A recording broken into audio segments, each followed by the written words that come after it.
Hey, Seth, Outdoor Power Man here, working in the shop today. Gonna show you what we've been doing. Been installing a bunch of lights, blinker kits onto this Polaris Xpedition. Come over here, I'll show you. I got everything all wired in on switches here, right in the dash, all factory knockout spots. All right.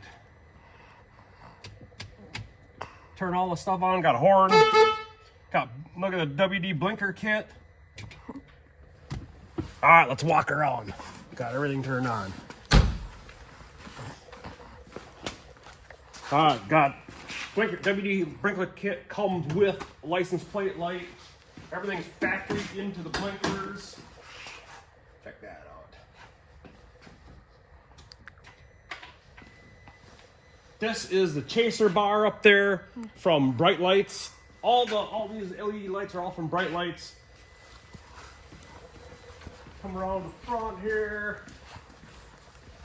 Got a giant, don't look directly at that, a giant 42-inch light bar on top. I hit a little single row LED light bar down in here by the bull bar. And then we got the front lights. I'm gonna blink around for now. Check that out.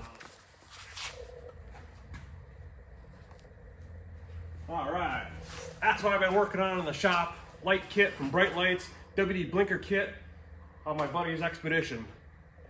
Thanks for tuning in.